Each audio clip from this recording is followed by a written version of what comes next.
Good afternoon, Mr. Chair.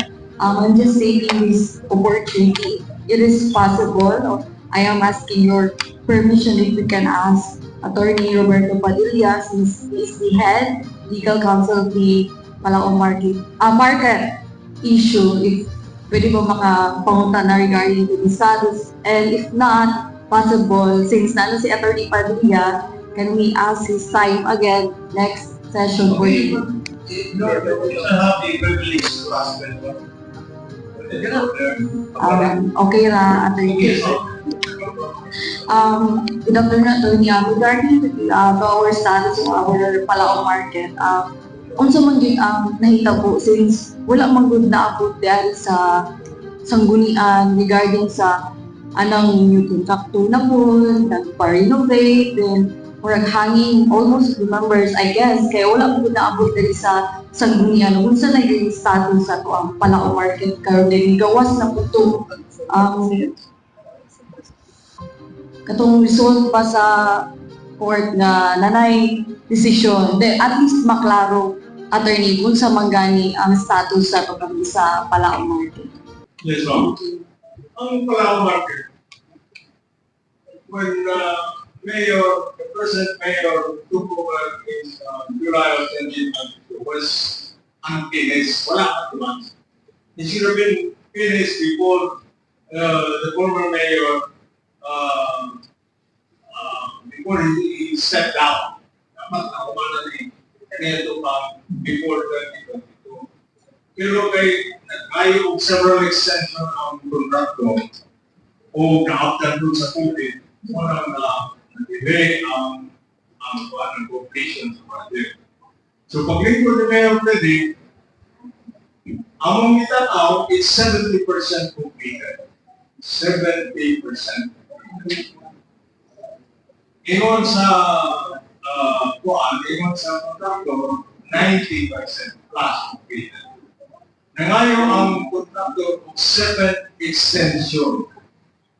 Wala namang sagot si Mayor Freddy kay ang 6 extension, the audit observation na sa COA na dapat wala na sila tagaki o 6 extension.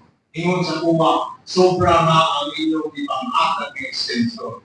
So nangayon sila ipapito na extension, wala na tagaki ni Mayor Freddy. So to make the long story short, determinate ang contract. Determinate ang contract for delay. Now, niyato sa Construction Industry Arbitration Commission ang contractor. Ingon niya, natiwas na ako. It's almost done. Ingon po sa CK, no, it's not done. It's 70% completed.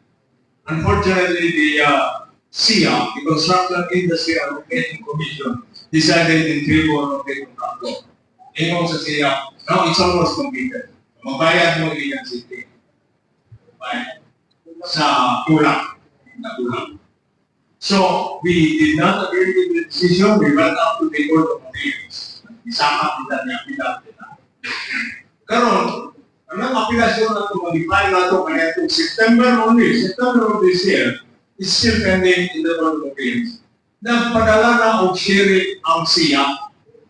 Now, under government auditing rules, kung na ay decision against the government, or any of its political subdivision, hindi mo na pwede i-execute batok sa gobyerno kung wala'y go signal ang buwa. Tinangla mo agi na sa buwa. So paramita, kung kanaog kang kaso against the government or any of its political subdivision, nidawag na sa kaso, nidawag na sa korte, o nidawag na sa SIA, mag-file ka pang petition sa buwa. Mag-file ka pa petition sa COA para ito sa COA ang pabayro ng gobyerno. Wala na nila buwan, ang direksyon sila great execution, gusto na sila mubira ang mga properties na ito. That happened only last week. Na-share it from SIA who came over and asked for the list of properties registered to Iligan City. I told the assessor, ayaw magkakaroon. Because that is not in accordance with the rules. Number 1, wala mga sa COA. Number 2, nakakay apelasyon sa Court of Appeals. So wala na ito na sila makakapit. Ang mga na status karon sa public market. But we already secured the services of a new contractor, Metro Stonebridge, nga mo na yung contractor na nag-imo sa Robinson's market. They are going to finish the unfinished works of the previous contractors. Nanatay kontrata tiwason kaning project. Yes, sir. Thank you, Attorney.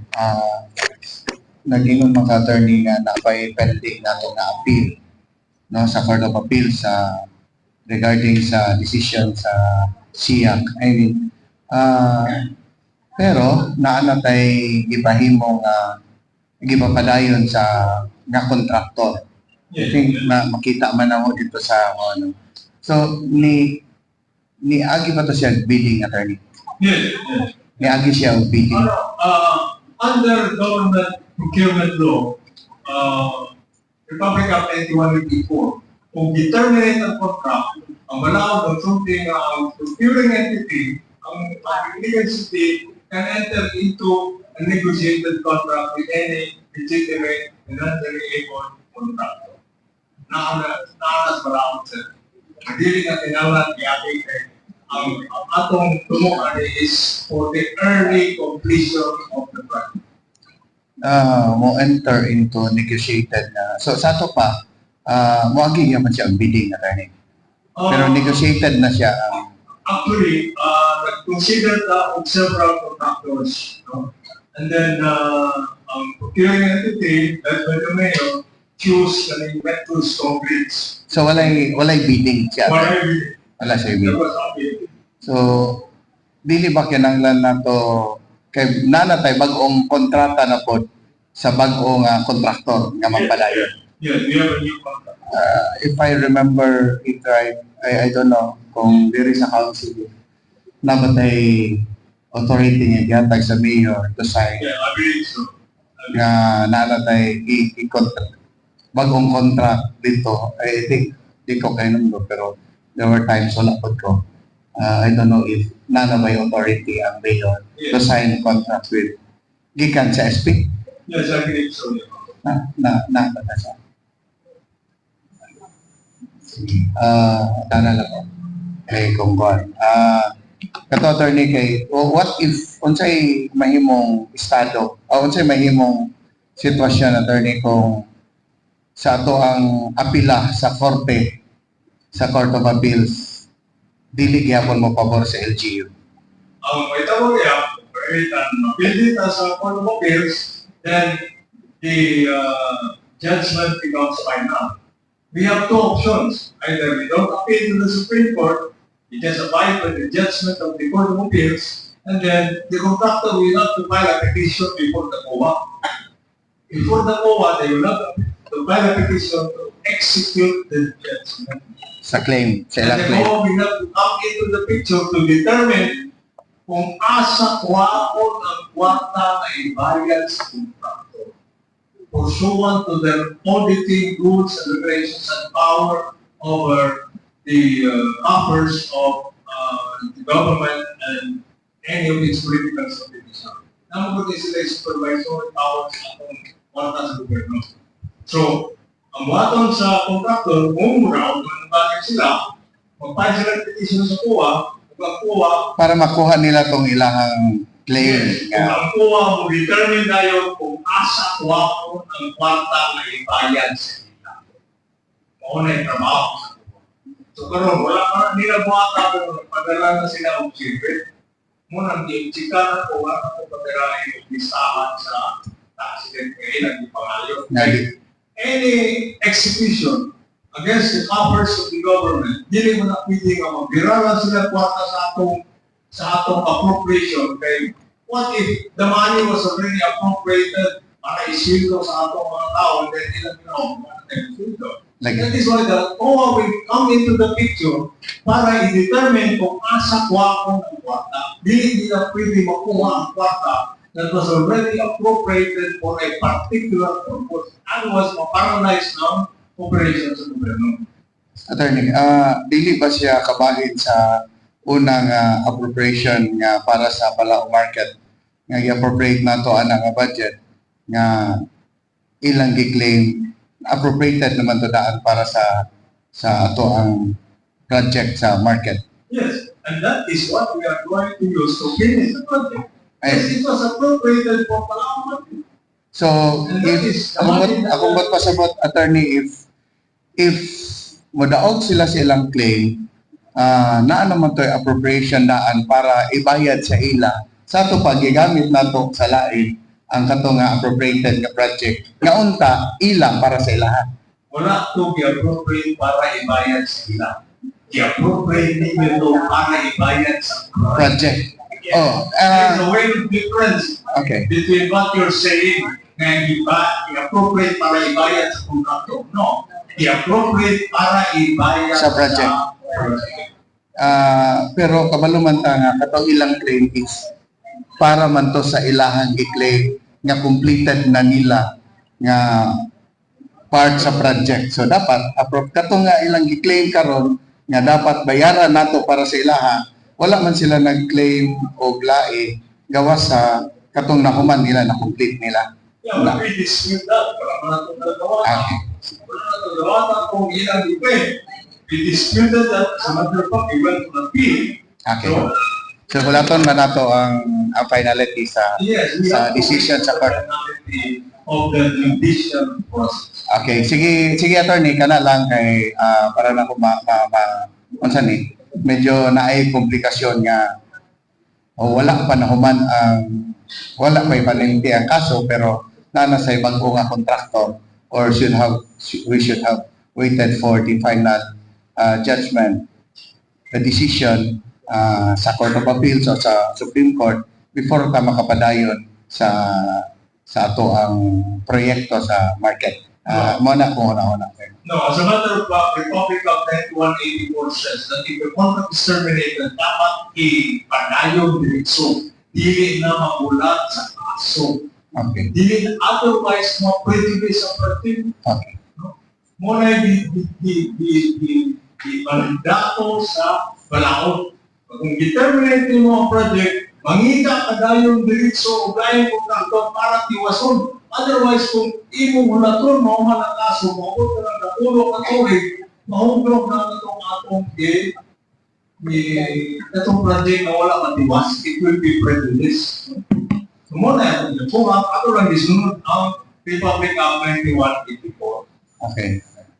Thank you, attorney. Thank you. As member of the council, attorney, I think kami po, pwede siguro pinaagi sa ato ang sangguniang paglunsod kuha may kopya sa kontrata between sa LGU sa ato ang bag-ong contractor karon nga nagpadayon sa project sa ato ang public market. Thank you, Mr. Request for the we Contract. will wait for the official request of the SB. Okay. Your Honor. Thank you. Thank you. Your Honor. Finally, also last week, we got a good news coming from COA, Commission on Audit. This is about the world-class market na gi-claim sa PM Marketing na 99.4% na daw karon na human. Base sa atuang project implementing unit at ang nahuman sa PM is only karon ako ni kaning PM Marketing. Only ang contractor. Ang contractor visa. I'm not talking about the past administration, but rather than I'm talking about the contractor. Ang contractor, insist na 99.4% daw ang accomplishment nila. Karon sa atong project implementing unit, ang inyong findings is only 73.20%. Ano man? Here comes the report of COA. Ang report sa COA, 69.05% lang ang nahuman nila. So, sayo ang atong PIO, bubasin nyo ito sa COA, saktong nila 69.05% lang. I just wondered why. No? Not only BMA Huwag malipay din but the same signatory sa contract as supposedly in favor of the city government. Sila may namirma. Siya may nipirma. I don't want to mention names, but alam na mo, insay namirma. Diba, ang mayor may mupirma. Ang mayor mo pirma, ang mayor mo dawat. Karon maabot sa tumbati, ang iba na kong dawaton, isa may alaot ani. Diba kita, ang City of Ligan, naklaro kayo nga wala mahuman. Klaro kayo nga wala. Yun, taro na ang construction. Nagaging kulang. Ako sa mga findings nito, simple kayo. Ang mga elevator, escalator, walay certificate. How can you turn over something na wala certificate? I wonder, kani sa bulang pangungsod, haba na yung certificate ng elevator. Wala. O, idawat mo na ninyo. Sinsya na.